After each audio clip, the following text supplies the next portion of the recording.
जो एक्सचेंज है एनएससी या सेबी के थ्रू अभी वो नाम चेंज नहीं हुआ। इन्होंने वो फॉर्मेलिटी जो डॉक्यूमेंट्स वगैरह होते हैं वो इन्होंने वहाँ पे भेज दिए, तो कुछ आने वाले समय में ये भी चेंज होगा, यानी कि यहाँ पे भी ये चेंज होगा। तो बात करते हैं अब एफएमसीजी सेक्टर में। तो देखिए यहाँ पे इन्होंने एफएमसीजी सेक्टर में भी निवेश किया है, और बहुत ही, जैसा कि इन्होंने कहा था कि हम 2021 में किसी भी कीमत पे एफएमसीजी सेक्टर में निवेश करेंगे, तो इन्होंने वो कर दिया है। ठीक है, बहुत ही कमाल का यहाँ पे अगर हम देखें तो हाँ, हम कह सकते हैं कि एक अच्छा फ्यूचर इसका नज़र आता हुआ हमें दिख रहा है। हाँ, यहाँ पे अब प्राइस चल रहा है 3.20। ठीक है, लेकिन मैंने आपको कितने पे कहा था खरीदने के लिए? 2.85 पैसे पे। ठीक है, यहाँ पे मैंने आपको कहा था खरीदने के लिए, यानी कि अभी तक आपको ऑलमोस्ट 35 पैसे का प्रॉफिट जो है रिटर्न आ चुका होता, आराम से इजीली आपको 35-40 पैसे का रिटर्न मिल चुका होता। देखिए अगर हम बात करें ना, अभी भी कुछ नहीं हुआ है। ठीक है, 3.20 यहाँ पे आपको मिल रहा है, लेकिन अभी भी कुछ नहीं हुआ है। ठीक है, अभी भी आपके पास मौका है, गोल्डन अपॉर्चुनिटी है ये खरीदने के लिए। ठीक है, देखिए ऐसा मौका बार बार नहीं मिलेगा। ठीक है, मैं आपको बार बार यहाँ पे कह रहा हूँ कि ऐसे मौके बिल्कुल बार बार नहीं मिलते। मैं आपको इस शेयर को एक्यूमुलेट करने के लिए काफ़ी टाइम से कह रहा था, इस जिनकी वीडियोस आपको ऊपर आई बटन में मिलेगी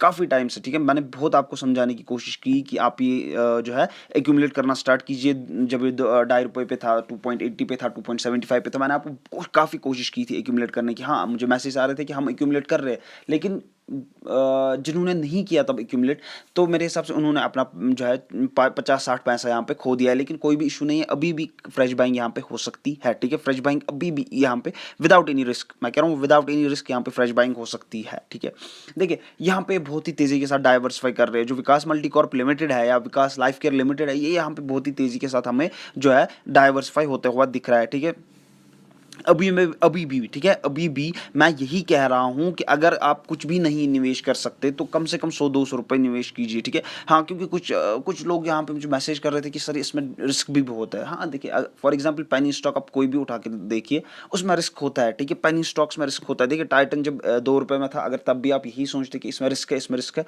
तो राकेश झुनझुनवाला आज राकेश झुनझुनवाला नहीं होता। तो उसको देखिए, जब उसने 2 रुपए का एक शेयर खरीदा था ना, तो फिर उसने वो बेचा कितने में था? 2000 रुपए में, यानी कि 1998 रुपीज़ का प्रॉफिट आया था। अब आप खुद ही देखिए। हाँ, यहाँ पे आप, ये बात सही है कि पेनी स्टॉक्स में रिस्क होता है। मैं इसीलिए आपको ये नहीं कह रहा कि आपको सारे के सारे पैसे इसी में डालने चाहिए। बिल्कुल एक छोटा सा अमाउंट देखिए, अगर फॉर एग्जांपल आपका पोर्टफोलियो 10,000 का है, तो उसमें से आप कम से कम 500-600 रुपए निकालिए। ठीक है, या अगर आपके पास कुछ भी नहीं है, आप इसमें बिल्कुल निवेश नहीं करना चाहते, आप बिल्कुल रिस्क फ्री रहना चाहते हैं, तो 100-200 रुपए कोई बड़ी बात नहीं है। देखिए आप एक दिन का बर्गर नहीं खाएंगे, वो आप इसमें निवेश कीजिए। ठीक है, देखिए अभी आपको शायद गुस्सा भी आ रहा होगा मेरी बातों से, लेकिन आप फ्यूचर में बहुत ही फायदा आएगा, ये मेरी गारंटी है। आपको काफ़ी, आपको फ्यूचर में मजा आएगा इस स्टॉक की वजह से। ठीक है, हाँ, अब यहाँ पे सवाल उठता है कि अगर आपने देखिए, हाँ, आप ये टारगेट बेस्ड भी रख सकते हो, शॉर्ट टर्म के लिए भी रख सकते हो, लॉन्ग टर्म के लिए भी रख सकते हो, लेकिन मेरे हिसाब से लॉन्ग टर्म के लिए ज़्यादा बेटर रहेगा। ठीक है, 4-5 साल अगर आपने रखे, तो मेरे हिसाब से आपको काफ़ी ज़्यादा गुना, मतलब फॉर एग्जाम्पल काफ़ी टाइम्स आपको प्रॉफिट देगा। मतलब फॉर एग्जाम्पल अगर आपने 2 रुपये में खरीदा तो हो सकता है 5 साल के बाद 70-80-100 रुपीज़ 200 रुपीज़ आराम से होगा। तो मैं इसलिए आपको कह रहा हूँ कि लॉन्ग टर्म के लिए रखिए। ठीक है, और आप, मैं फिर से कहूँ कि आपको घबराने की जरूरत नहीं है। अगर आप डर रहे हैं यहाँ पे निवेश करने से क्योंकि पेनी स्टॉक है, तो 100-200 रुपए कोई बड़ा अमाउंट नहीं है। देखिए एक दिन बर्गर नहीं खाएंगे तो कोई इशू नहीं है, वही बर्गर के पैसे आप यहाँ पे इन्वेस्ट कीजिए। देखिए जो इस विकास मल्टीकॉर्प लिमिटेड के एमडी थे, इन्होंने खुद कहा था कि 2022 तक जो है हम सारा डेट यहाँ से उतार देंगे। ठीक है, जो भी इतना इन पे डेट है, जो भी डेट विकास मल्टीकॉर्प पे है, इन्होंने कहा था कि 2022 के एंडिंग तक हमें सारा के सारा डेट उतारेंगे, और तेजी से उतार भी रही है। नहीं कि इन्होंने खाली कहा और उतार नहीं रही है, बहुत ही तेजी के साथ ही डेट भी अपना उतार रहे हैं। ठीक है, अब ये दूसरी बात है कि 2022 तक नहीं तो 2023 तक तो डेफिनेटली यहाँ पे इनका पूरा डेट उतर चुका होगा, यानी कि विकास मल्टीकॉर्प लिमिटेड 2023 तक 23 एंडिंग तक फुल डेट फ्री होगा। मतलब जिस हिसाब से डेट उतार रहे हैं, ठीक है, काफ़ी तेज़ी के साथ यहाँ पे डेट उतर रहा है, काफ़ी तेज़ी के साथ डाइवर्सिफाई हो रहे हैं, काफ़ी तेज़ी के साथ यहाँ पे एक्सटेंशन हो रहे हैं। ठीक है, बहुत ही ज़बरदस्त तरीके से। अब सवाल उठता है इसका फ्यूचर, मेरे हिसाब से इसका फ्यूचर बहुत ही ब्राइट होने वाला है, बहुत ही कमाल का इसका फ्यूचर होने वाला है। ठीक है, देखिए अब यहाँ पे सवाल उठता है प्लेज का, तो प्लेज यहाँ पे इनका कोई भी नहीं है। ठीक है, प्लेज यहाँ पे एक भी शेयर इनका गिरवी नहीं है। इन्वेस्टमेंट्स यहाँ पे बहुत ही तेजी के साथ आ रही है इनमें। और देखिए हाँ, यहाँ पे मैं ये बता दूं कि फिर आप यहाँ पे कितने में इन्वेस्ट करेंगे, जब 12-13 रुपये में होगा, फिर वहाँ से थोड़ा करेक्शन करेगा क्योंकि अभी ऑपरेटर्स उस पर खेलेंगे फिर से, तो फिर वहाँ पे आप क्या करेंगे, जो ही 12-13 रुपये पे इन्वेस्ट होगा, जो ही इसका मार्केट प्राइस 12-13 रुपये होगा, आप यहाँ पे निवेश करना शुरू करेंगे। फिर क्या होगा, फिर यहाँ पे जब ऑपरेटर्स अपना पैसा निकालेंगे अपना शेयर बेच के, तो आप क्या करेंगे, यहाँ पे आप फंस जाएंगे, इसका प्राइस फिर नीचे आएगा, करेक्शन होगी और आप फिर लॉस में बेचेंगे। तो इसलिए बेटर है आप इसी प्राइस पे खरीद। देखिए क्या होगा, अगर आपने फॉर एग्जांपल 2-3 रुपए पे खरीदा भी ना, तो फॉर एग्जांपल फिर 12-13 रुपए पे इस पे थोड़ी सी करेक्शन भी होगी, हो सकता है ये 9 रुपया, 7 रुपया, 8 रुपया, 10 रुपए पे पहुंचे, तो आप वहाँ पे घबराते नहीं है, आप वहाँ पे फिर जो है सेल नहीं करते, क्योंकि आपको पता है कि आप अभी भी प्रॉफिट में चल रहे होते हो। लेकिन अगर फॉर एग्जांपल आपने 14 में खरीदा, 15 में खरीदा, फिर ये वापस 12 या 10 या 9, 11 पे पहुंचा, तो आप क्या करेंगे, आप वहाँ पे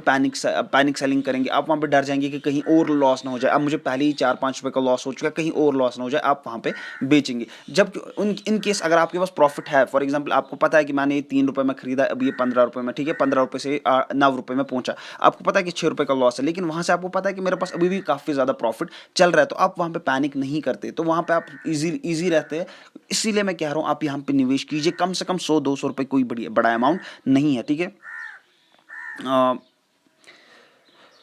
हाँ, हो सकता है कि अभी जो है ये आपको लग रहा होगा कि पता नहीं क्या बोल रहा है, लेकिन अब मेरे हिसाब से आपको फ्यूचर में काफ़ी अच्छा इसका मुनाफा, अगर हम कहें तो काफ़ी अच्छा मुनाफा आपको मिलेगा। आपको फ्यूचर में ही समझ आएगा कि मैं आपको क्या कह रहा था, क्योंकि काफ़ी अच्छा स्टॉक है ये। ऐसे स्टॉक बार बार नहीं मिलते, ठीक है, ऐसे स्टॉक बार बार नहीं मिलते। मैं बार बार कह रहा हूँ ये स्टॉक बहुत ही ज़बरदस्त तरीके से आप खरीद सकते हैं। हाँ, यहाँ पे सवाल उठता है कि काफ़ी सारे यूट्यूबर्स बोल रहे हैं कि प्रमोटर्स होल्डिंग जो है वो डिक्रीज हो रही है यहाँ पर, ठीक है।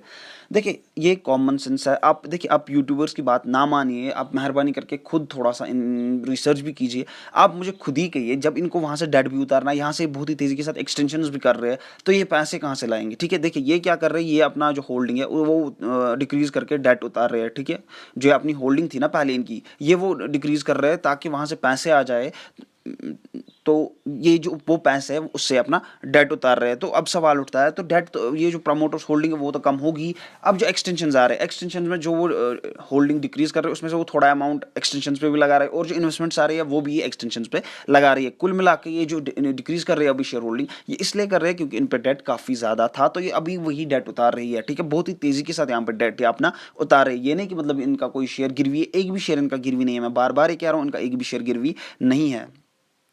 देखिए अगर हम यहाँ पे देखें तो 5 दिन में आपको इसने प्रॉफिट कितना दिया था, 5 दिन में इसने आपको प्रॉफिट दिया था ऑलमोस्ट 45-50 पैसा, ठीक है, 5 दिन में। वहीं अगर हम देखिए एक साल में, देखिए यहाँ पे 20 भी इसने एक टाइम क्रॉस किया था, लेकिन आप यहाँ पे देखने की कोशिश कीजिए, यहाँ पे कितना एबनॉर्मल कर्व आपको दिखेगा कि इसने एब्रप्टली ये जंप्स मार रहा था। तो यहाँ पे ऐसे कर्व यहाँ पे जो है ये थोड़े से डेंजरस नहीं, बहुत ही ज़्यादा डेंजरस होते हैं। देखिए अब यहाँ से ये नॉर्मली चल रहा है, ठीक है, ये नॉर्मल कर्व होता है। अब यहाँ से ये वापस धीरे धीरे ही चलेगा, इसमें कोई शक नहीं है। लेकिन ये जो एब्रप्टली ऊपर गया था 20 रुपए के पार, तो यहाँ पे नॉर्मल कर्व नहीं था। ये पता ही, जहाँ जिस स्टॉक में भी, मैं इस स्टॉक की बात नहीं कर रहा, मैं हर किसी जनरल स्टॉक की बात कर रहा हूँ, जहाँ पे भी आप ऐसा कर्व देखेंगे कि एब्रप्टली, चाहे वो अडानी पावर है कोई भी हो, तो वहाँ पे आपको समझने की जरूरत है ये कभी भी नीचे उससे डबल तेजी के साथ, देखिए यहाँ से अगर हम देखिए कर्व जब ये ऊपर जा रहा था तो देखिए कितना आराम से ही जा रहा था, मतलब थोड़ा आराम से ही जा रहा था। लेकिन जब ये वापस नीचे गिरा तो आप देख सकते एब्रप्टली ये गिरा, ठीक है।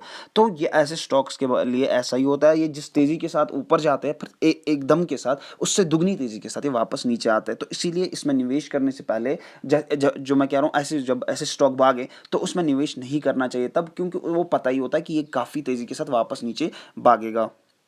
अगर हम आज दिन की रेंज की बात करें तो 3.15 लोवेस्ट चला गया था और 3.20 हाईएस्ट चला गया था। वहीं अगर हम 152 वीक रेंज की बात करें तो 1.35 लोवेस्ट चला गया था और 21.40 हाईएस्ट चला गया था। देखिए वॉल्यूम यहाँ पे अब ज़बरदस्त ट्रेड होने लगा है। देखिए अभी सुबह का टाइम है और कितना वॉल्यूम यहाँ पे ट्रेड हो रहा है, 31,07,571, मतलब इतना यहाँ पे ट्रेड वॉल्यूम हो चुका है, जिसमें कि डिलीवरी कितनी उठाई जा रही है, 42%। देखिए 25% नॉर्मल मानी जाती है, अच्छी खासी डिलीवरी मानी जाती है, लेकिन यहाँ पे दुगनी, उससे ऑलमोस्ट दुगनी यहाँ पे शेयर होल्ड जो है उठाई जा रही है डिलीवरी 42%। और अभी सुबह का मौका है, सुबह के टाइम ही यहाँ पे 31 लाख शेयर ट्रेड हुए हैं। मार्केट कैपिटलाइजेशन की बात करें तो 212 करोड़ है, यानी कि काफ़ी छोटी कंपनी है, बड़ी कंपनी नहीं है, ये अच्छी खासी कंपनी है। अपनी 52 वीक लो से अच्छा खासा दूर है, 103%, और अपनी 52 वीक लो से 86% दूर है, ठीक है। देखिए अगर आपने एक महीने पहले विकास मल्टीकॉर्प में इन्वेस्ट किया होता तो आपको 5% का पॉजिटिव रिटर्न मिल चुका होता। वहीं अगर आपने निफ्टी 50 में इन्वेस्ट किया होता तो आपको 1.5% का पॉजिटिव रिटर्न मिल चुका होता। देखिए यहाँ पे कम्युनिटी सेंटिमेंट्स की बात करें तो 80% कह रहे हैं बाय एंड 20% कह रहे हैं सेल, और मैं बाय के साथ हूँ, सेल के साथ मैं बिल्कुल नहीं हूँ स्टॉक के बारे में अभी। तब मैं आपको कहूँगा, ठीक है, तब जब मुझे लगेगा कि इसका प्राइस अब वापस नीचे गिरेगा, तब मैं इस पर एक वीडियो बनाऊंगा और मैं आपको कहूँगा कि अब आपको यहाँ पे स्टॉक से दूर रहना चाहिए, क्योंकि अब इसका प्राइस गिरने वाला है। लेकिन अभी काफ़ी अच्छा मौका है आपको ये स्टॉक एक्यूमुलेट करने के लिए और होल्ड करने के लिए, ठीक है, बाय एंड होल्ड। देखिए प्रमोटर्स के पास यहाँ पे 20% होल्डिंग है और पब्लिक के पास यहाँ पे ऑलमोस्ट 80% की होल्डिंग है। मैं फिर से कह रहा हूँ यहाँ पे इसलिए पब्लिक के पास इतनी होल्डिंग है क्योंकि इनके पास काफ़ी डेट था और एक्सटेंशंस कर रहे हैं, तो इसलिए इन्होंने अपनी होल्डिंग जो है वो थोड़ी सी डिक्रीज, होल्डिंग जो है वो काफ़ी डिक्रीज कर ली थी, ताकि यहाँ से डेट, क्योंकि इनकी वजह से मैंने कहा, इनके एमडी ने कहा था कि हम 2020 के एंडिंग तक यहाँ पे सारा डेट उतारेंगे, और बहुत ही तेज़ी के साथ डेट भी उतर रहा है। मैं ये नहीं कह रहा कि ये डेट नहीं उतारे, बहुत ही तेज़ी के साथ यहाँ पे डेट भी उतरते हुए हमें दिख रहा है। देखिए यहाँ पे इन्होंने एब्रप्टली यहाँ पे जो है शेयर होल्डिंग डिक्रीज करते हुए हमें दिख रहे हैं, ताकि ज़्यादा से ज़्यादा एक्सटेंशंस और जो है डेट उतार सके, ठीक है। देखिए इन अपना 52 वीक हाई आया था इनका 31 अगस्त 2020 और 52 वीक लो आया था 27 अप्रैल 2020। एट द एंड मैं फिर से यही कहूँगा, काफ़ी अच्छा स्टॉक है, आपको अपने पोर्टफोलियो में ज़रूर रखना चाहिए। उम्मीद है आपको वीडियो पसंद आई होगी, लाइक शेयर और सब्सक्राइब जरूर कीजिएगा। Thank you so much.